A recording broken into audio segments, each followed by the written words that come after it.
हैं दैनिक खबर शेखावाटी। अभी मैं खड़ा हूँ अजमेर से दिल्ली रोड पर, जहां मैं आपको दिखा रहा हूँ सुविधाएं जो एनएचआई द्वारा हर 10 किलोमीटर पर बनाई गई हैं, उनका क्या हाल है। और कुछ यात्रियों से अपन जानकारी चाहेंगे कि उनको ये सुविधाएं देख करके कैसी असुविधाएं होती हैं। मैं कैमरामैन को कहूंगा कि वो हमें सुविधाएं दिखाएं। बोर्ड दिखाना कैमरामैन, नित्यानंद जी बोर्ड दिखाओ। इस पे लिखा है यह सेवा निःशुल्क है, शिकायत सुझाव पुस्तिका यहाँ उपलब्ध है। जबकि यहाँ ना कोई शिकायत है ना कोई सुझाव पुस्तिका है। मैं आपको इनको अंदर से हाल दिखाता हूँ कि कैसे ये बने हुए हैं और किस प्रकार से लोगों को इनकी असुविधाएं होती है। मैं कहूंगा कैमरामैन जी को कि आप आए मेरे साथ आगे और दिखाएं क्या हाल बना हुआ है, कैसी लाइट व्यवस्थाएं हैं। सब कुछ उखड़ा हुआ है, सब कुछ उखड़ा हुआ है, दुर्गंध की भरमार है। लोग दारू पी के पौवे भी यहाँ फेंक रखे हैं।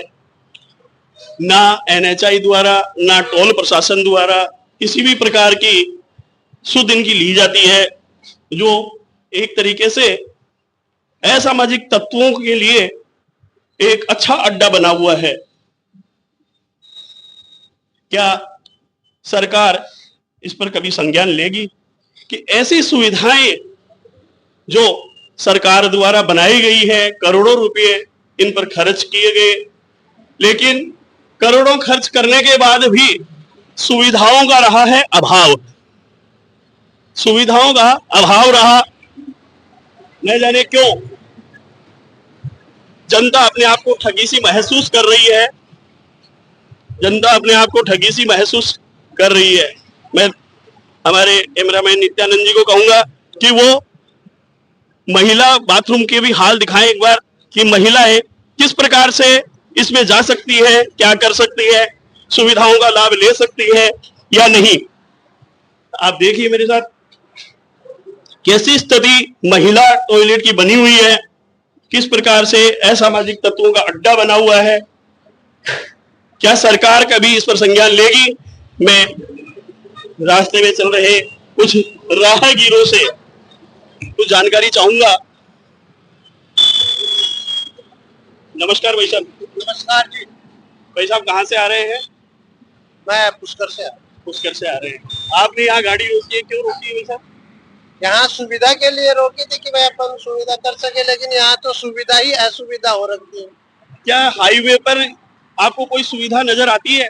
एनएचआई द्वारा जैसे कहा जाता है कि हाईवे पर हमने बहुत सारी सुविधाएं दे रखी हैं, तो क्या आपको कोई सुविधाएं नजर आती हैं?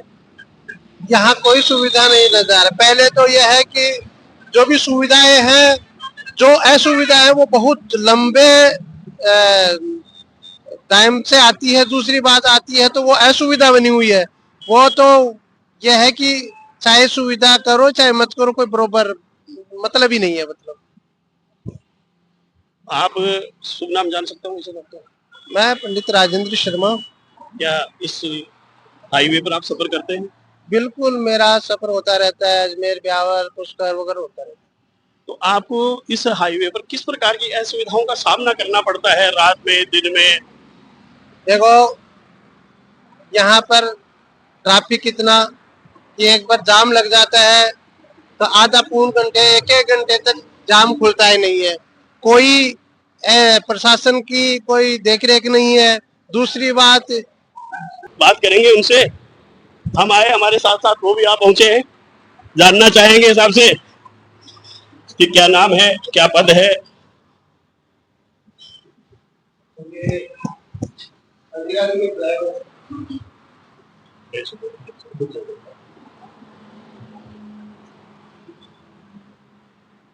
सर नमस्कार। सर आपसे कुछ जानना चाहेंगे सुविधाओं के बारे में। तो थोड़ा सा बाहर चलते, बदबू ज्यादा दे रहा है ये। सर आपका नाम जानना चाहूंगा। मेरा नाम दौलतराम अटल है। किस पोस्ट पे? मैं राजस्थान पुलिस की टेलीकम्युनिकेशन ब्रांच में डीआईजी हूँ, डायरेक्टर हूँ। अच्छा सर, बड़ा अच्छा लगा आपसे मिलके। हम पहले से ही कवरेज कर रहे थे यहाँ पर, आप भी यहाँ पहुंचे, बहुत अच्छा लगा। तो क्या कहना चाहेंगे इन सुविधाओं के बारे में? असामाजिक तत्व जिस प्रकार से बोतलें पड़ी हुई है दारू की, एनएचआई का ये है कि टोल इस प्रशासन इसकी सार संभाल करे, तो इसके बारे में आप क्या कहना चाहेंगे? महिलाएं भी रुक रही है यहाँ रास्ते में। जहाँ तक मैं मानता हूँ कि ये जो राष्ट्रीय राजमार्ग प्राधिकरण है, NHAI है, उनकी हाईवे पे शौचालयों को मेंटेन करने की पूर्ण जिम्मेदारी है। और शायद हो सकता है कि उनके यहाँ देख रेख की कमी हो, जिस वजह से आज हम देख रहे हैं कि ऐसे हालात है। टॉयलेट्स नहीं है, पानी की सुविधाएं नहीं है, टंकियां नहीं है। नशेड़ी लोगों ने यहाँ की टोटियां, एसेसरी सब लेके चले गए। ये बड़ा दुर्भाग्य है। मैं चाहता हूँ NHAI के अधिकारियों को इस पर ध्यान देना चाहिए और इन व्यवस्थाओं को सुधारना चाहिए। जैसे ये ट्रक खड़े रहते हैं सर, आप भी सुरक्षा महकमे से आते हैं, ट्रक खड़े हैं ऑन द वे, जबकि इनके लिए पार्किंग जोन बनाया गया है अलग से, ये सड़क पे खड़े थे, इनसे क्या एक्सीडेंट का अंदेशा नहीं बनता?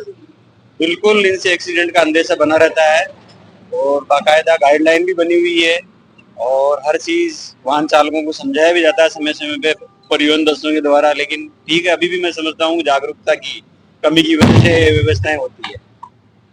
जैसे सर हम अभी आ रहे थे अजमेर से, तो रास्ते में आरटीओ साहब की गाड़ी भी रोंग साइड से जा रही थी बहुत तेज गति से। उनके लिए आप क्या कहना चाहेंगे कि ऐसे अधिकारी अगर बहुत स्पीड से चलते रोंग साइड से जाते हैं, उनके लिए आप क्या कहना चाहेंगे? अगर जाते हैं तो आपका क्या सुझाव है उनके लिए? जिन अधिकारियों की जैसे परिवहन महकमा है, उनकी ये जिम्मेदारी है कि वो हाईवे की व्यवस्थाओं को सुधारे, अनाधिकृत जो वाहन चल रहे हैं उनको जब्त करें, एक लेन छोड़ के दूसरी लेन में जाकर के जो क्रॉसिंग करते हैं जिससे एक्सीडेंट का अंदेशा बना रहता है, उनकी कार्रवाई करें। यदि वो खुद ही इस प्रकार की मतलब वाहन चलाते समय इस टाइप की लेन में चलते हैं, तो मैं समझता हूँ कि उनको सबसे पहले अपने आचरण में सुधार करना चाहिए। सर जैसे अभी हमने समाचार पत्रों में देखा, हमारे चैनल पे भी चली थी कि जयपुर से दिल्ली तक लेन सिस्टम बनाया गया है, तो क्या इस रोड पे भी लेन सिस्टम है? देखो, लेन सिस्टम इस बारे में अधिकृत जानकारी राष्ट्रीय राजमार्ग प्राधिकरण दे सकता है। और नहीं, ये पक्की न्यूज है, हमने चलाई भी है, हमारे चैनल पे भी चलाई है ये न्यूज कि वहां पर लेन सिस्टम बना है, भारी वाहन बाईं तरफ चलेंगे। बिल्कुल, वहाँ जो दिल्ली वाला है उसका मुझे ध्यान है, लेन सिस्टम है बाकायदा। टू व्हीलर्स के लिए अलग है, फोर व्हीलर्स के लिए अलग है, हैवी व्हीकल्स के लिए अलग है। बिल्कुल है सब। तो आप क्या कहना चाहेंगे सरकार से, या आपकी क्या प्रार्थना है सरकार से? क्योंकि आप एक राज्य कर्मचारी हैं, तो आपकी क्या ऐसी है उनसे प्रार्थना कि वो इन चीजों की सुविधाओं के लिए क्या NHAI कुछ करेगा, या कुछ आप अनुशंसा करेंगे सरकार को? इस संदर्भ में भारत सरकार के जो विभाग है और राजस्थान सरकार के जो विभाग है, मैं समझता हूँ वो बेहतर आवागमन सुचारू चले, इसके लिए समय समय पे SOP बनाते हैं और समय आने पर वो ऐसी SOP सरकार तक भेजेंगे गाइडलाइन को। और मुझे भी यदि कभी मौका मिला तो मैं जरूर अपनी बात इस संदर्भ में रखूंगा। सर जैसे महिलाओं के लिए भी सुविधाएं बनी है, महिलाएं बीच रास्ते में बैठ करके आज पखवाड़ा चल रहा है महिला सुरक्षा, नारी सुरक्षा अभियान, राजस्थान पुलिस ने चला रखा है। क्या महिलाएं रास्ते में बैठ करके सोच करेंगी, या? देखो, वैसे तो क्या है कि सरकार ने जो हमारा हाईवे पे है उसपे जगह जगह पर सुलभ टॉयलेट्स बना रखे हैं, लेकिन फिर भी ये जो किसी को भी सोच की जो समस्या है वो कभी भी आ सकती है। तो जहां तक मैं समझता हूँ कि एक अपनी जो महिलाएं हैं आज, उनमें भी थोड़ी हो सकता है जागरूकता की कमी हो, भाई कितनी दूरी पे शौचालय है वहाँ गाड़ी रोकें। और ये तो देखो सब आम जागरूकता की वजह से इसमें सुधार आ सकता है, इसमें ज्यादा सरकारें कुछ कर नहीं। नहीं सर, मैं आपसे ये पूछना चाहूंगा कि जैसे ये सुविधाएं बनी हुई है NHAI के द्वारा, हर 10 किलोमीटर पर है हाईवे में, तो इसकी ऐसी दुर्दशा है, उसके लिए सरकार को कोई कदम उठाना चाहिए क्या? देखो, सरकार समय समय पे बाकायदा कदम उठाती है और NHAI के अधिकारियों को मैं समझता हूँ कि जिस भी कंपनी को इनका रखरखाव का, मेंटेनेंस का, साफ सफाई का टेंडर दिया जाता है, वहाँ के अधिकारियों को इनकी नियमित मॉनिटरिंग करनी चाहिए। और विशेषकर महिला शौचालयों में विशेष सुरक्षा के जो भी गेट है, पानी है, व्यवस्था है, वो सारी होनी चाहिए, ऐसी मैं उम्मीद करता हूँ। धन्यवाद sir. Thank you. Okay sir, बिल्कुल। ये थे DG मिस्टर अटल जी, जो हम यहाँ कवर करने आए थे एरिया को, हाईवे पर, दूदू अजमेर हाईवे पर, और आज हमें ये मिले, इसके लिए बहुत बहुत इनका धन्यवाद, इन्होंने सुझाव दिया।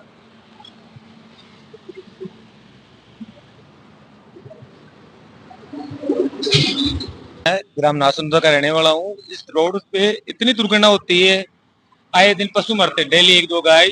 इन्होंने जैविक वालों ने, पहले एनआरजी वालों ने ये सुविधा दे रखी थी, पहले गार्ड रखते थे 5 किलोमीटर। अब दिन में 10 बजे गाय भैंस गुजरती है, एक्सीडेंट हो जाते। कल ही परसों एक व्यक्ति की दुर्घटना से मौत हो गई गाय को चक्करों में। और यहाँ ये शौचालय 5 साल से बंद पड़ा है। मैंने 2-3 जी बोला भी था, तो अगर नहीं होगा आप कौन हो? हम दिल्ली का सेंट्रल का मामला है, और हमने सरपंच साहब से अवगत करा दिया, एसडीएम साहब से भी अवगत करा दिए। इन मोरा है या गंदा पानी भरा रहता, बदबू आती है, हम यही रहते हैं। मैं यहाँ के सरपंच कौन है? शिवजी राम खुड़िया, ग्राम पंचायत गाड़ोता लगती है। अभी नई ग्राम पंचायत नासुनोता हो गई, अभी वर्तमान में गाड़ोता है, शिवजी राम खुड़िया है। जैसे आज हमने देखा कि दूदू जिला बना था, वहां पर अभी भी कलेक्टर कार्यालय के और नगर परिषद सभापति के आवास के बोर्ड लगे हुए हैं, जबकि अब तो ये शायद वापस ग्राम पंचायत बन गई मेरे हिसाब से। नहीं, नगर पालिका आ गई वापस, नगर पालिका हो गई है। तो क्या ये आपके सरपंच साहब अपने कर्तव्यों के प्रति विमुख है? नहीं, बिल्कुल भी मुमकिन नहीं है। कौन का स्वार्थ चाहते हैं? अब आभार सीएम डिप्टी सीएम है हमारे प्रेमचंद जी बैरवा, उन्होंने अच्छा काम करा रहे हैं, अभी अच्छा योजनाएं ला रही है दूध में, और एक हर गरीब तबके की सहायता कर रहे हैं वो लोग। नहीं, जैसे आपने कहा कि ये शौचालय बंद पड़े, 5 साल से बंद बता रहे हैं, असुविधाएं हो रही हैं, असामाजिक तत्व यहाँ आते हैं, आप यहाँ के निवासी हो, तो ये असामाजिक तत्व आते हैं तो क्या महिलाएं भी जाती हैं, आती भी हैं, सुविधाएं देख करके महिलाएं गाड़ी भी रोकती हैं, अंदर भी जाती हैं, तो कभी क्या उनके साथ अनहोनी की घटना की आशंका हो सकती है? आशंका होती है सर। यहाँ पे पूर्व मुख्यमंत्री अशोक गहलोत जी भी शौचालय के लिए जाते थे, रघु शर्मा जी में देखा हूँ, कई विधायक लोग यहाँ पे सुविधाएं के लिए थे। आजकल वो भी नहीं ध्यान दे रहे, विपक्ष भी ध्यान नहीं दे रहा, और सत्ता पक्ष भी नहीं ध्यान दे रहा। इन्हें भी बड़े बड़े मिनिस्टर लोग, चीफ मिनिस्टर, सभी प्रकार के लोग आते हैं। इसका मतलब ये समझे कि ये एरिया जो है आज दूदू जिले में था पहले, वो अब पूर्णतया उपेक्षा का शिकार है। उपेक्षा का है या फसलें नष्ट हो गई, हर चीजें दूदू आज जहाँ से जहाँ पहले खड़ा था वही है। डिप्टी सीएम साहब भी आपके यहाँ से विधायक हैं, हमारे पास के पड़ोसी हैं रहने वाले, आपके पड़ोसी हैं रहने वाले, और यहीं से विधायक है, और डिप्टी सीएम है, परिवहन विभाग उनके पास है। फिर ऐसी स्थिति सड़क की, यातायात की, नितिन गडकरी जी बड़े बड़े दावे करते हैं कि साहब हमने एनएचआई पर ये करवाया। नितिन गडकरी जी बहुत अच्छे मंत्री हैं, उनका कार्यकाल बहुत अच्छा रहा है और अभी भी अच्छा है, तो क्या उनकी योजनाएं फलीभूत एनएचआई नहीं कर रहा है? गडकरी जी बहुत बड़ी केंद्रीय मिनिस्टर हैं, ऐसा मिनिस्टर हर देश में होना चाहिए। अब ये बीच के दलाल लोग है ना, ये व्यवस्था करते हैं। अभी पहले पुलिया बनी थी हमारी, ये गाड़ोता, उनमें ऐसे कर दिए कि पुलिया कभी भी दे सकती है। जो गडकरी जी ने एक दौरा किया था यहाँ का, तो गडकरी जी ने अब नए ठेकेदारों को टेंडर देंगे या नई पुलिया बनी है।